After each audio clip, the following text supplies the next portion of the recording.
A mi se vraćamo u studio gdje sada pozdravljam i gospodina Krešu Jelenka. Vi ste dopredsjednik Sindikata pravosudnih policajaca.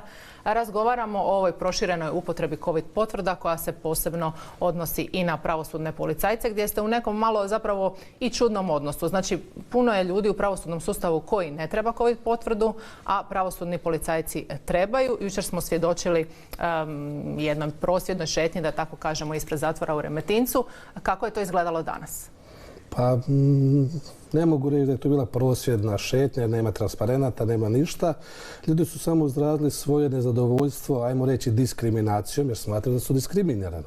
Danas su normalno došli na posao, a smatraju da su diskriminirani jer imamo naputak od Vrhovnog suda, gdje smo mi jučer uputili pismo predsjedniku Vrhovnog suda, gdje kaže da iznimno bez predočenja od digitalne potvrde i drugog odgovarajućeg dokaza o cijepljenju, preboljenju, odnosno testiranju, ne odnosi se na osobe čija je prisutnost zakonom propisana u postupcima pred pravosudnim tijelima. Te su osobe navedene: svjedoci, okrivljenici, stranke, punomoćnici stranaka, vještaci, tumači, suci, porotnici, točka.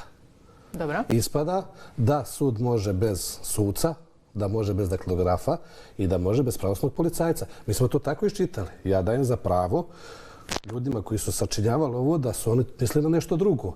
Ali ispada da na radnom mjestu ja moram imati COVID potvrdu ili se moram testirati. Odvjetnik, stranka, sudski vještak koji su taksativno navedeni. Svi koji su u sudnici mogu biti u sudnici bez COVID potvrde. Tako, i kao držati se mjera. Onda se mogu ja držati mjera. I onda su vam ljudi tim revoltirani i onda jednostavno izražavaju taj svoj bunt kroz jednu stvar. Vidite, mi smo došli. Zašto bi vi bili, ajmo reći, u boljem položaju nego ja. I to je taj problem. Mi smo protiv diskriminacije. Idemo svi isto. Ako ćemo se testirati, idemo se svi testirati. Isto ko što se sad traži cijepljenja. Znači, zašto bi postojala iznimka? Čim vi dajete iznimku, vi radite i raskol u društvu. Jer uvijek se neko pita zašto je neko privilegiraniji u odnosu na mene. Ne treba biti privilegiran. Puno je iznimaka u upotrebi COVID potvrda. Vi ste svakako jedna od njih.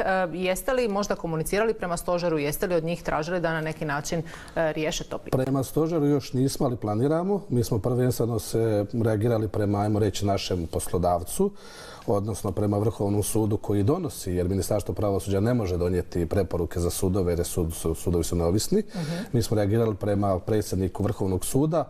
On je nama danas i odgovorio i kažu da oni tu nisu diskriminirani, da nisu nikako napravili diskriminaciju, da tu nema, da su samo radili po uputama stožera. Da, u redu, ali kod uputa stožera, kod svega, ipak bi se trebalo voditi računa o nekakvim specifičnim situacijama. Mi smo imali razgovor u petak u Ministarstvu pravosuđa. Rečeno je da će biti ukoliko je baš neophodno. Znači, nije navedeno taksativno ko može. A ovdje sad dođe odvjetnik ili stranka i kaže ja idem na ročište. Imate COVID potvrdu? Ne treba mi jer sam ja naveden da ne treba imati COVID potvrdu i ne treba biti testiran. A ja sam prije možda pol sata, sat vremena čovjeku onemogućio da dođe na posao, da zaradi svoj kruh, da prehrani svoju obitelj zato što nije imao COVID potvrdu, neće se testirati iz njegovih razloga, ima na to pravo. Ko sam ja da njemu zamjeram ili da svaki ima pravo na svoje nekako mišljenje i stav. Dobro. Koji postotak ljudi, prema vašim podacima, je trenutno u tom jednom procijepu da nemaju COVID potvrdu i da se ne žele testirati? Pa evo, jučer sam ja radio na Županijskom sudu, nijedan zaposlenik nije došao da se nije testirao. Znači nismo imali nijednoga.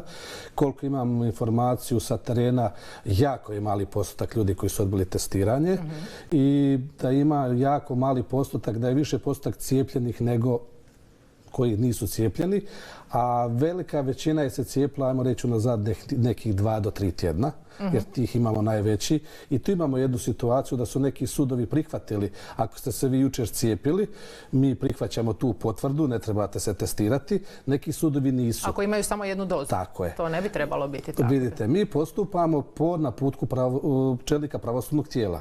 Ja ne dovodim u pitanje, ako je meni neko naredio, jer mi imamo u pravilniku da ćemo raditi uz naše poslove i poslove čelnika pravosudnog tijela. On je se potpisao. Ja to provodim.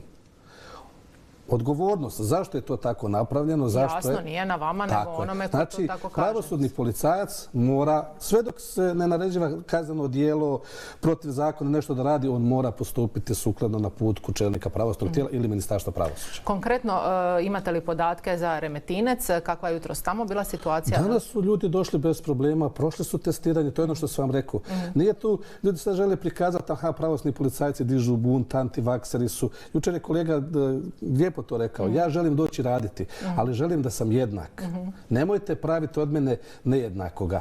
I ne znam zašto se pokušava uporno napraviti taj razdor u društvu. Ja sam cijepljen, ali ja razumijem ljude koji se ne žele cijepiti. Ja sam njihov predstavnik i ja ću ih zaštititi. Isto koji cijepljeni, isto ko se želi testirati, ko ne želi, ima odvjetnički ured koji će ih zastupati i mi ćemo dati svu pravnu pomoć.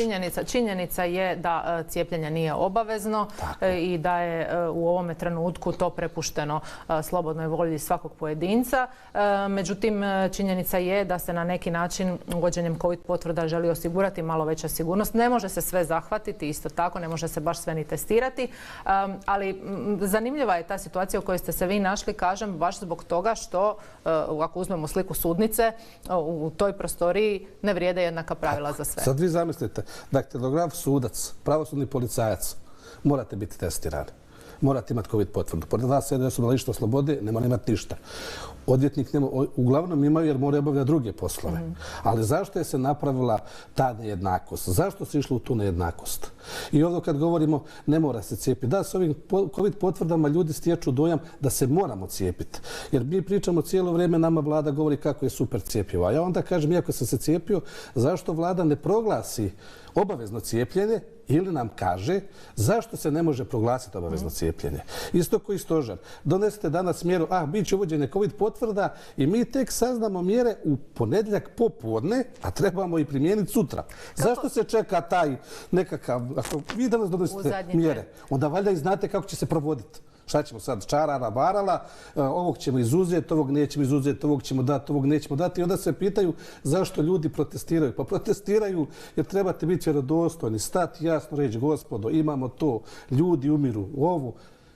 Imate ljudi koji su antivakseri, nju nećete natjerati cijepiti. Ali imate ljudi koji iz revolta nedostavno ne želi jer nemaju jasno i glasno šta se treba napraviti. Da, teško je ulaziti u motive svakog pojedinačnog, ali važno je da neka pravila postoje, da ih se koliko toliko je moguće pridržavamo. Znači, rekli ste mi da što se tiče Remetinca da je sve u redu, da su Danas su ljudi došli na svoje radno mjesto, testirali su se, obavljaju svoje poslove.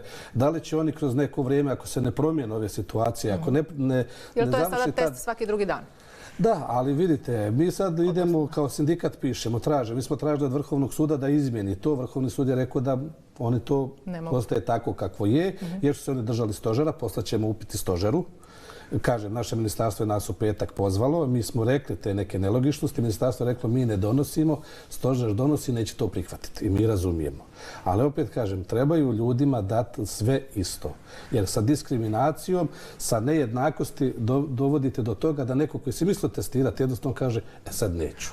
Očito je tu i neka distinkcija toga što ste vi na državnom proračunu pa se vama može određivati za razliku od ovih stranaka u postupku i odvjetnika koji su tu, nisu u toj situaciji. Jesmo na državnom proračunu, ali odvjetnik ako dolazi zastupa svoje stranke, on dobiva naknadu svoje stranke za to. Znači, vi ako trebate negdje otići. A šta ćemo sutra ako se kaže da potvrda treba u shopping centar? Hoće li odvjetnik biti izuzet? Neće. Neće sasvim sigurno. Ili kod vas vi trebate donijeti potvrdu, a ja vam trebam nastupati live. I ja sad kažem, nema potvrde, a dobro, ajde ipak bez potvrde. Mislim da to nije ni fair, ni korektno prema vama i prema svim drugim zaposlenicima. U svakom slučaju i Krunoslav Capak jučer je najavio da se ide u širu upotrebu COVID potvrda, znači moći ćemo u dogledno vrijeme pretpostavili nakon Vukovara da će se ići.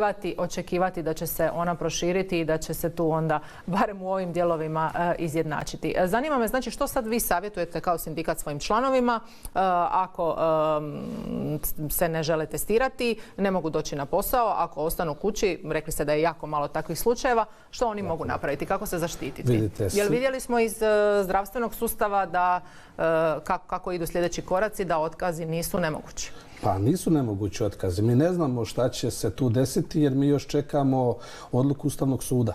A šta ako Ustavni sud proglasi ovu odluku neustavnu? a vi date čovjeku otkaz. Mislim da ni poslodavac ovdje ne može sada baš, jer da je drugačija priča, već bi se išlo s tim. Jer zašto vi date otkaz čovjeku, a Ustavni sud kaže da je to protuustavno? Da ste vi prokršili zakon? Da li ćete dati otkaz? Da li ćete vi snositi riječ da ja kao ministar sam napravio grešku, dajem mandat na, to još nismo vidjeli, mislim da se to neće desiti, ali isto tako su oni oprezni. I mi možemo samo ljudima reći da, imat ćete pravnu zaštitu. Ja ne mogu nikom savjetovati ni da se cijepi, ni da se ne cijepi, ni da prosvjeduje, svak po svojoj savjesti. Mi smo svi svoje osobe, svi znamo kakvi su nam uvjeti, da li se smijemo, da li ne možemo, imamo svoje svjetonadzore, neko je lijevi, neko je desni, neko je ovaj, neko je onaj. Meni je u sindikatu da sve skupine jednako pravno zastupa. Da li se on htio cijepiti, ne htio cijepiti. Da li se on htio testirati, ne htio se testirati. Mi tu u sindikatu radimo. Nema različitih. Ljudi imaju pravo na svoje mišljenje i mi to poštivamo. S druge strane, imamo odvjetnički ured. Nama na iskaznici piše od ozada da imaju pravo na pravnu pomoć. Mi ćemo tu pravnu pomoć besplatno osigurati. Kako će sud donijeti? Da li će oni dobiti otkaz? Da li neće? Svak na osnovu treba sjest i vidjeti sa svojim postupcima šta će proizvesti. Jer mi odgovaramo za sebe. Ne može sindikat odgovorati za vas ako vi nešto ne želite. To vi donosite i morate biti spremni snositi posljedice. Pozitivne ili negativne. To je na vama. Tako je. Što sada očekujete u narednih nekoliko dana? Rekli smo kolege, znači mogu birati taj test koji je zapravo svaka 2 dana koji mogu raditi. Očekujete li na neki način da će se još više ljudi pobuniti ili da će se još više ljudi konformirati i reći ma idem to riješiti samo da se mogu vratiti? To vam je vrlo sklisko područje, to se ne zna. Moguće da će ljudi koji imaju potvrde solidarizirati se sa kolegama i reći jednostavno neću pokazati potvrdu da je se testirati. Ja imam potvrdu, ali ja mogu doći na sud i reći ne želim pokazati potvrdu. U ovome trenutku zbog toga vas se ne može ni kazniti, ni prekršajno goniti ako to ne želite. Tako, jer nigdje ne postoji odredba da ja sam dužan i da moram pokazati potvrdu, osim na granici. Ali na carini kaže nećete proći. Znači imate, isto koji sada nećete pokazati potvrdu, nećete se testirati, ne možete ući. Ok, i to je ta sankcija. I da li će sad ljudi se solidarizirati, da li će drugi zatvori, ne znam. Ne mogu ja sad tvrditi nešto što u nekoj doglednoj budućnosti, da li će kolege, ako se ovo ne promijeni, opet isto, poduzeti, neće poduzeti. U svakom slučaju, uvijek sam rekao, dajem pravo svakome da postupa po svojoj savjesti. Ne mogu nikoga ni tjerati, niti mu zabranjivati, niti mu ne zabranjivati. Svak se smatra da se treba boriti na svoj način. Ali smatram da je prvenstveno ljudima jer smatraju da su diskriminirani. I to je taj problem. Nikakvi protesti, nikakvi sad transparenti. Ljudi su jučer došli normalno na svoje radno mjesto, niste vidjeli nikakvih transparenata, čekali su do kraja radnog vremena. Na kraju niko im se nije došao ni obratiti da upita zašto, zbog čega. Dajde da sjednemo, da vidimo kako to možemo riješiti. Jer s razgovorom se sve rješava. Možda se nekad može neke i ustupci napraviti za dobrobit društva. Jer se svi borimo protiv covida. Ali ovakvim pristupom, ja ne vidim da se tu borimo protiv covida. Ti možeš, ti ne možeš. Ti možeš, ti ne možeš. To nije borba. Hvala vam lijepo što ste došli danas u studio i objasnili ovu stranu priče. Hvala još jednom. Hvala i vama.